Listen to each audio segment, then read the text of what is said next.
Hi, welcome to the MOMOIR series. I'm going to go ahead and start with a question, and that is, have you ever been a people pleaser? Yeah, guilty as charged. Well, I have my friend here today. Welcome, Amanda Garibay. Thank you. She is a mother of 4. Yep, brave territory. She is a savvy and fun and really wise woman. I've gained so much wisdom from her. We met in our inner circle together, which was a wonderful, life-changing thing, I think, for both of us. And what I love about Amanda's story too is that she went all mama bear, like we have to, because a lot of times our kids have medical situations and things, and we just don't get the satisfaction through going through the system. And Amanda's got a really cool story about how she just jumped on some stuff and found some solutions, and really took care of business. Yeah. So we'll include some details on how you can find out more about Amanda. But I just really want to welcome you today. Thank you. I'm so excited to be here with you. Thank you, my fellow mother of 4. And what we're planning to talk about is recovering people pleasers. Mm-hmm. Like, been through rehab, did the whole bit. So let me ask you, when did you realize that you were a people pleaser or heading down that path, or when did you go, wait, what am I doing? 1 week ago from today. Seriously? Yep. I did not realize that I was a people pleaser and that I worried what other people thought. And it's interesting though, because I teach people and I inspire people to not care about what other people think. And I thought I was that. And then I realized a week ago, nope. Wow. I am worried about what other people think about me. I am worried about if I'm really me and I show up unapologetically, what are people going to think? Okay, so isn't that kind of normal? I mean, don't we all do that? But it depends on to what extent. I think so. And I just started hot yoga 1 week ago today.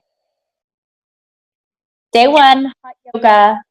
I'm doing a 60-day challenge. And I'm on the mat. And I'm realizing, oh my God. I took my shirt off. I'm in my sports bra. I'm hot. I'm in a room full of people I don't even know. That's really vulnerable for me. And there was a moment where I thought, oh, what are they thinking about me? As I'm trying to get into this pose, what are they thinking about me? And then my mind started going with an entire lifetime of, don't say this, don't do that, you're going to rock this boat, you're going to rock that boat. And what I've noticed is, and while I've realized this a week ago, I'd say it's about 5 years of me unconsciously working on this and not realizing it. If that makes sense. No, it totally does. Okay. There's little nudges going on there, but it hit you like a ton of sweat a week ago. Yeah, it did. It really, really did. And I went to Facebook and I did this entire post about, I have to be me. And I can think back to friendships where it was hard. Friendships that were hard because if I gave too much of my beliefs on this, it's going to back off. It was almost like I was showing up not as myself to keep these friendships. And why? Yeah. Why do that? Why be somebody who you're not to end up with the circle of people around you who deplete you, who make you feel inadequate, who make you so that you just completely don't feel like you're enough ever. That, and that's well said. And I think we all at certain levels get sucked into that big time. I mean, magazine covers, ads on TV, not skinny enough, not whatever enough. Yeah. And so but it's tied to a belief. I think because people deal with that differently, right? Some people just gangbuster on. Some people have to be the best at this, and it, you know, everybody else goes down. And then some people please. Or even I found myself, like you were saying, I related to that. Like, wow, yes, I become whoever. I felt like a chameleon for a while. Like I can become whoever in the situation to try to fit in. Yes. My husband has called me a chameleon many times. In fact, I knew I could relate to you. I know, right? We're soul sisters, obviously. I could go redhead right now. Yeah, right?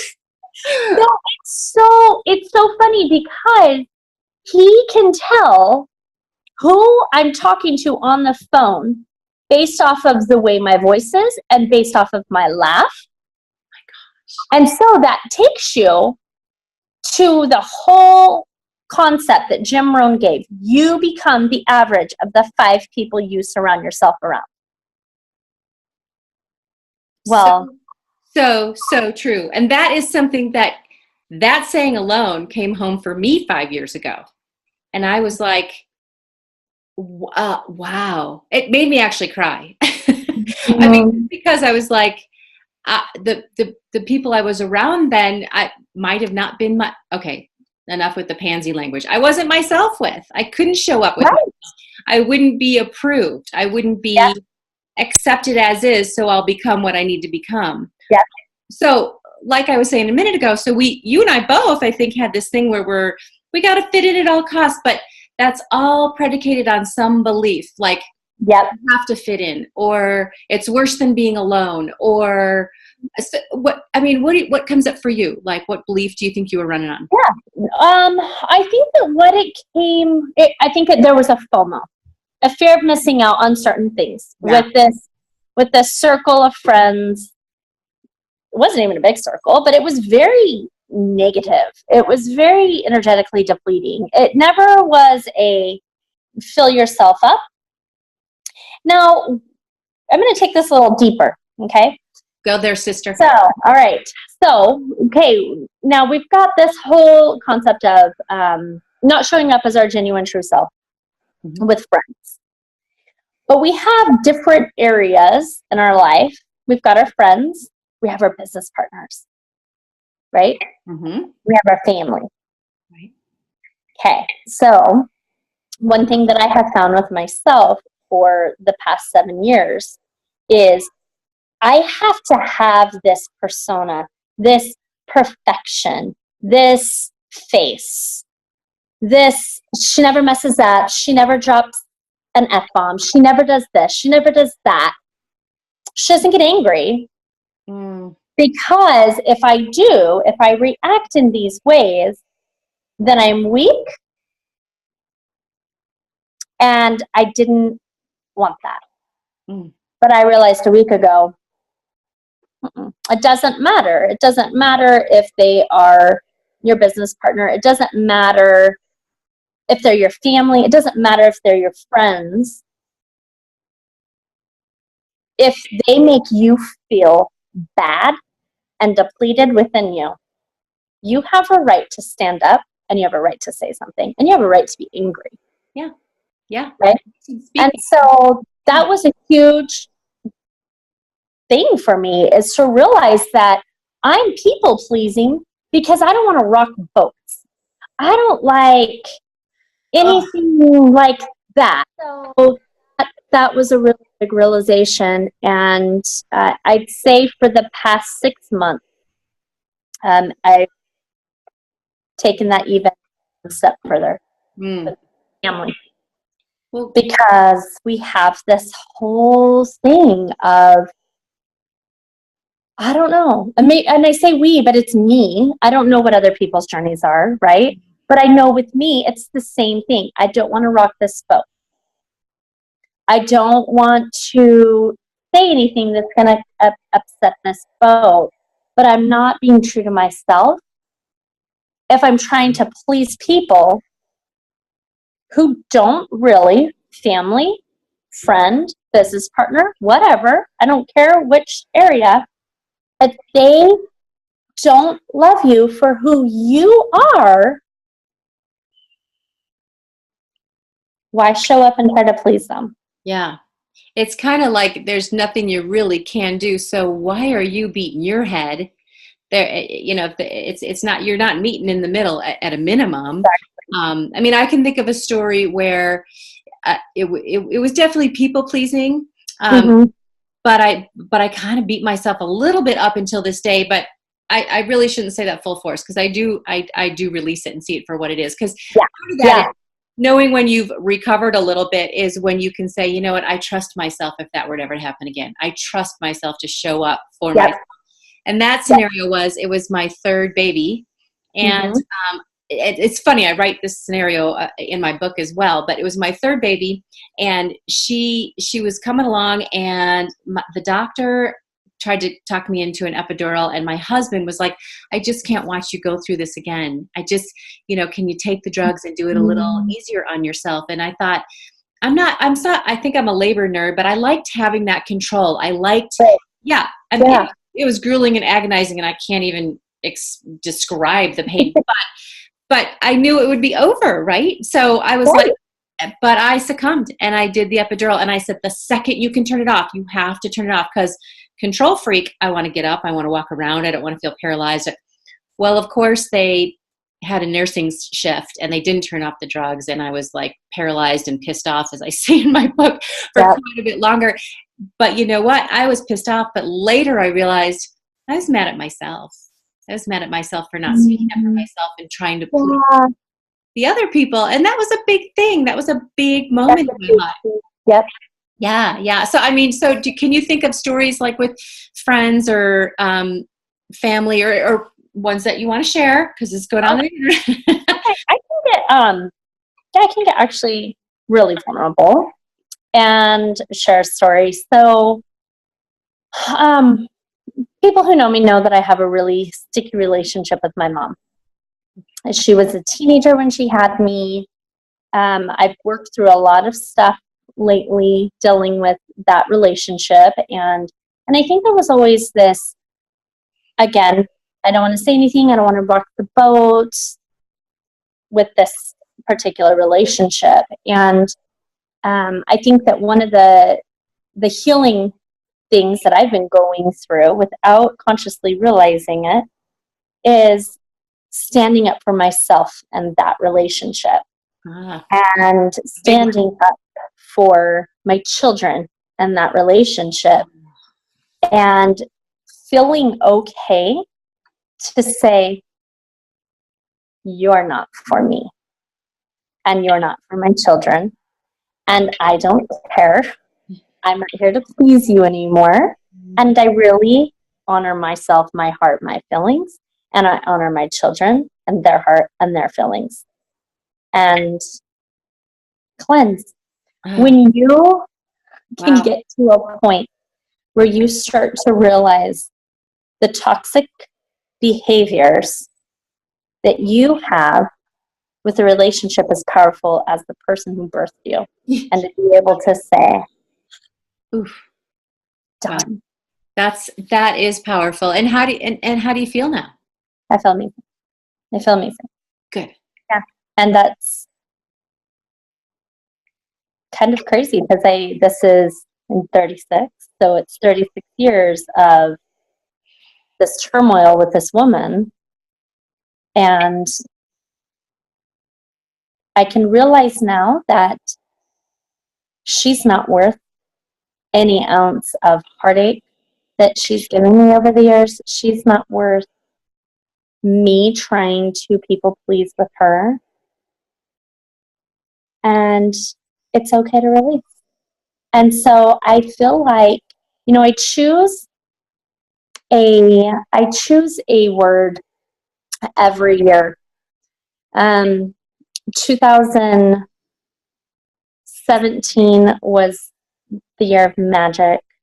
2018 was the year of action, and 2019 is the year of rise for me. Nice. And I'm finding myself being able to rise above so many different toxic relationships that I've had in my life that I have had to cleanse and heal from and move out of the way so that I can rise. because if I don't, and I'm grasping for this certain love or this certain attention, when it's fake, Yeah. that's So not going to help me. yeah. Do you feel like that was kind of a revelation? Do you feel like you were living some illusions and you busted them? Did you take a look at your beliefs and just stand in the mirror one day and go, or on the mat one day and go, why? How does this serve me or the world? That's what happened with me in a lot of things, is how does this serve me, my family, or the world? If I can't answer that satisfactorily, something does need to change, even if it's painful. Because I imagine cutting that off was still painful. Totally. Yeah. So, and so how do you deal with that rearing its ugly head? You know, how do you deal with that? So I think that it's interesting. It's almost like the people that I've lived trying to please and be a part of and all of that. I think that I'm at a space where it's like, try me one more time. Try me one more time, because there is no more times. And so with my mother, that's what happened. Is it was the situation where she was ridiculously rude to my child. And it was this almost like smile on my face, exit my life. Like frighteningly calm, like scarily. And I'm still there. Like, am I gonna snap at some point? No, it is. It's like this calmness of, and I do Kundalini. I'm using oils that are helping with clearing out and energetic cleansing, and that's the one biggest thing that I am seeing is this piece of no more. Yeah. So Yeah. What I can tell about you is it's a clarity. And with that clarity becomes clear action, where you're not like, oh no, now I feel guilty. Do you remember that scene in Tangled where she gets out of her castle? Yes. Like, this is that's what I think of every time that I want to second think something. So it's like, start with clarity, and you don't have to go the guilty, my mom's going to be so mad, or it's like, I'm 100% clear, and she'll be what she's going to be. That's not my decision. What my decision is clarity and next step. So good for you. Oh my gosh. Thank you. I never expected you to say a week ago. I mean, I know. I read all your. I think that it just was. Technically, is it really a week ago? No, but I think the realization of what's happening came to me a week ago. Of you really just don't care what people think anymore, and just like tomorrow, I have a really big presentation to do, and normally I would be kind of a wreck right now. I would be nervous, and what I'm realizing is that's almost a people-pleasing thing, is how am I going to look on the stage, and am I going to speak this right? And when I overthink things and I'm in that space, I'm not going to speak right. I'm not going to deliver the way that I need to. And so it's interesting to see like this whole revolution, and now to look at tomorrow. I'm excited because I'm just going to get up there and I'm going to speak from my heart what I know, and I don't care, because I'm me. Yeah. And I have to be unapologetically me. Yeah, I think you bring up such a good point. It's like, we can stand here and go, yeah, I don't care what people think about me. But to say it isn't to believe it and feel it and realize it and all that. And I think when you've gotten there, you've climbed the mountain. I just arrived. In practice, but I'm here. Just gonna keep going. Just keep going. But what it is to me, what I hear you saying is the bottom line. Bottom line, and this gets me almost teary every time, because see, here I go again. And that is you have accepted fully your worthiness. Yeah. It doesn't matter if everybody in that room goes, well, whatever on that. What you had to offer was golden. And I know everybody in that room will love it, because what you have to offer is golden. But what I'm saying is, you clearly, and I think we all need to get there, because I used to think, oh, I'm not worthy, because that used to be a lot of the message around us. But once you really, truly don't just say it as a saying or have it on your board and go, isn't that nice? I'm worthy. Once it's in Yep. the sister, I want to come tomorrow. I want you to be there. It's funny because it's true, because we're surrounded by these quotes, pretty quotes on Pinterest and Instagram and on your Facebook feed. And yeah, I love that quote. Well, when you find a quote that moves you, stop. Don't look at all the other quotes. Look at that one quote. What can I do today to inch towards this? What can I do today to inch towards this? Because it is. Other people's opinion of you is none of your business. I have heard this for years and years and years. It's becoming a little popular with somebody. But years and years and years I have heard this. Dr. Wayne Dyer is the first person that I heard this quote from. I have said this over and over again. It is ingrained in me. But I heard that quote probably close to a decade ago. And I'm just now like, okay, there it is. But now here's the cool thing. So now I don't care about what other people think. I don't want to have the friends that deplete me. I want to be uplifted with the circle that I'm around. And me stepping into that energy and being myself is creating the most amazing circle of friends. The friends that weren't good for me, they fizzled out.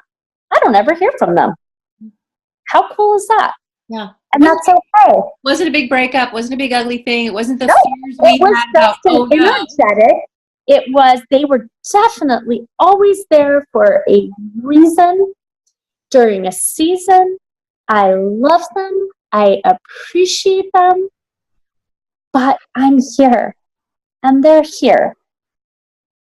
And we're moving separately. And that's okay. And that's okay. It's okay. Because what's over here are friends that are amazing and uplift me. Family that's amazing and uplifts me. Business partners that are amazing and uplift me. Yeah. And the ones who can't handle me, they're not meant for me. Yeah. But if I keep grasping over here, I'm going to miss out over here. Yeah. Such a great revelation. It's such a great thing to really grab into. And I love the things you said. And, we could probably end on this. It would be good to point out is, you said, here's this beautiful quote.